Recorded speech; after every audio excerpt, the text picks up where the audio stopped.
the years after Diana's death, there was a bond which was closer, arguably, than most siblings. I think the time when that bond started to fracture a bit was when Harry probably came out of the army and started going into royal work.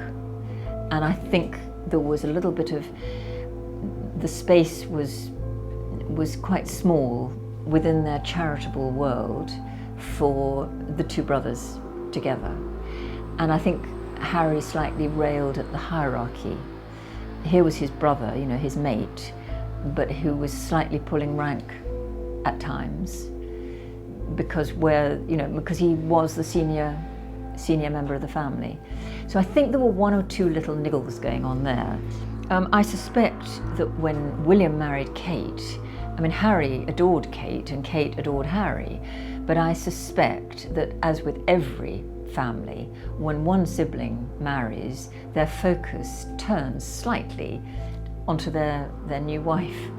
So I think maybe, you know, there were rumblings, but Harry, you know, got on very well with them right up until, I would say, the time that he met Meghan.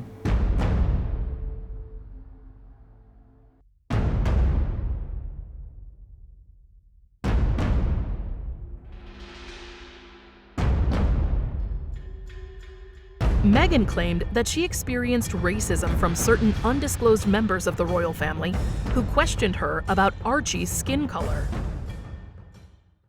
They both suggested that someone in the family had made a racist remark about the colour of the baby's skin. And Harry talked about William being trapped in a lifestyle from which he had been trapped himself and hadn't realised he was trapped until Meghan had made it clear to him. The big royal wedding that cost £40 million and was watched by the world, turns out it was all a performance. The couple claimed that they actually tied the knot in a secret ceremony 3 days before the big event in their backyard. Perhaps most troubling of all were Meghan's claims that she experienced real and frightening suicidal thoughts as a result of such intense tabloid scrutiny and isolation at the palace.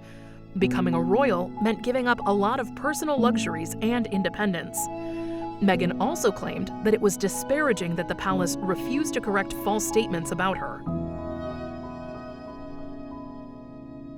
There were rumours that Meghan was bullying some of the staff. Her method of working was not what they had been used to. Whether it was because she was American, whether it was because she was a movie star who treated people in a different way, it was not what had happened in the past within that royal household.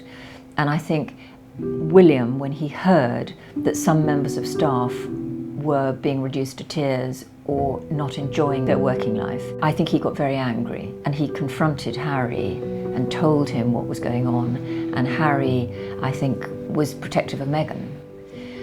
So that is where I think the seeds of it all, of a fracture in this bond that had been so close, came from.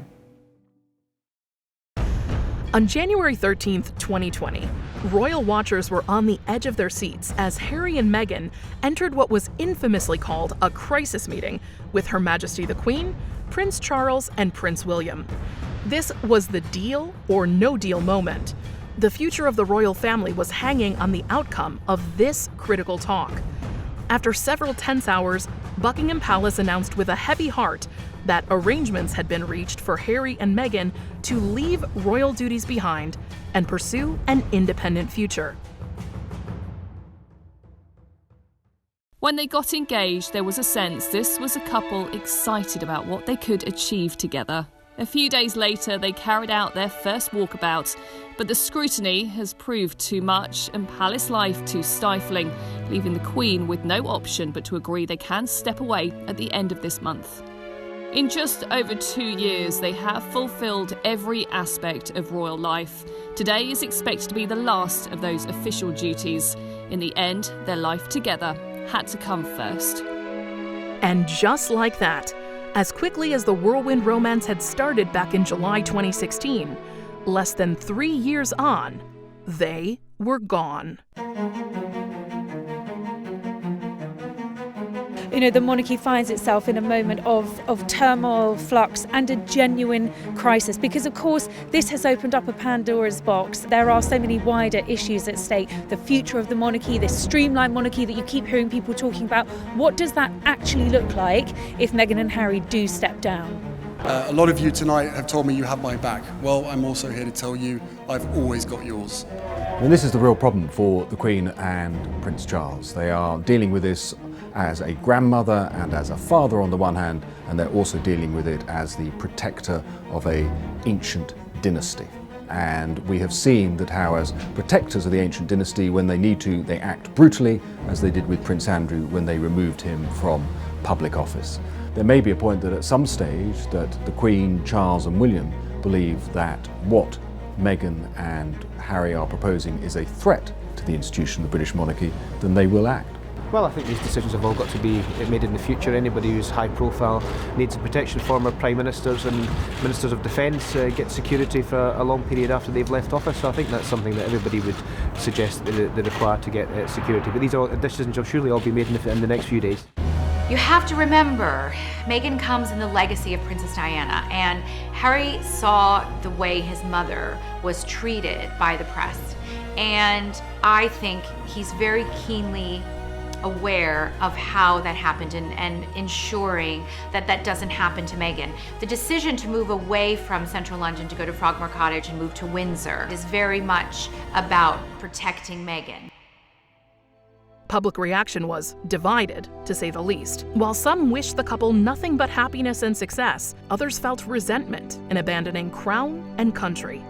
The media press of it really speaks to the culture war that's happening in this country between the older generation is outraged by Harry and Meghan's decision, and the younger generation, which is mostly supportive. I think the whole plan that Harry and Meghan have is a really problematic one, because they're talking about stepping back. Their critics would argue, about having their cake and eat it. They're talking about one day representing the Queen on a foreign tour to another country, on another day, say in North America, earning serious money with some sort of endorsement of some sort of product. The risk is that those two things aren't compatible. The risk is that their pursuit of money will tarnish the Windsor brand and tarnish the House of Windsor. There's no doubt that the reaction inside the palace was just as divided. It's definitely sad for the team at Buckingham Palace. They have a superb team there who've been fiercely loyal to them. I think the assumption would have been that there would have been possibly a core number of staff who would have been retained to run some kind of operation here for them. They've decided against that. They're severing all ties. It's a really strong signal that they are off on their own now in America and Canada.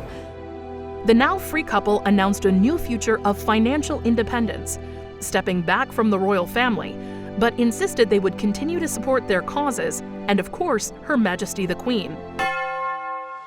The couple went on to found Archwell Productions and signed multiple huge media deals with Netflix and Spotify for a series of inspirational documentary and podcast productions, reportedly worth around £18 million. Harry and Meghan left as working members of the family, left the country, went to Canada first, then America, and then gave that devastating interview to Oprah Winfrey, in which Meghan said that Kate had made her cry just before her wedding over a bridesmaid's fitting, where there had been a rumour long before that Meghan had made Kate cry. So in this interview, she wanted to correct that story and make it clear that Kate had made her cry. Allegations of racism within the family itself and Meghan's admission that she felt suicidal during her pregnancy have been splashed across newspapers in the United Kingdom. Throughout their 2-hour TV special, both Harry and Meghan spoke with eye-opening candor, delivering accusations and rebukes that outweighed even Princess Diana's landmark interview more than 2 decades earlier. Oprah went on to clarify that the couple made it clear that it wasn't the Queen or Prince Philip that made these remarks. Either way, the palace released a statement addressing the alleged racism. The palace said recollections may vary, but the matters would be addressed privately. I think there's a sort of sense of both disappointment and exasperation at the palace that the couple feel the need to keep going on about how miserable they were in their royal existence. At the same time, the couple feel that they need to keep telling the world why they left.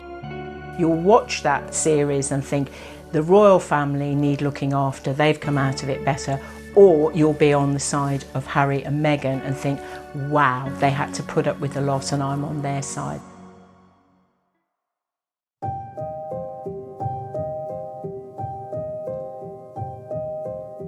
The couple then went on to attend the late Queen's funeral, with Harry marching behind the coffin along with his family.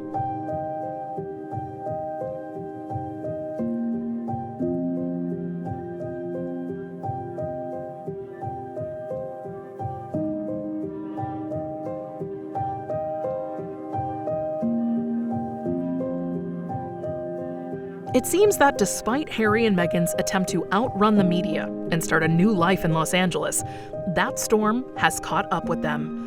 Once again, they're on every front page and in everyone's mouths.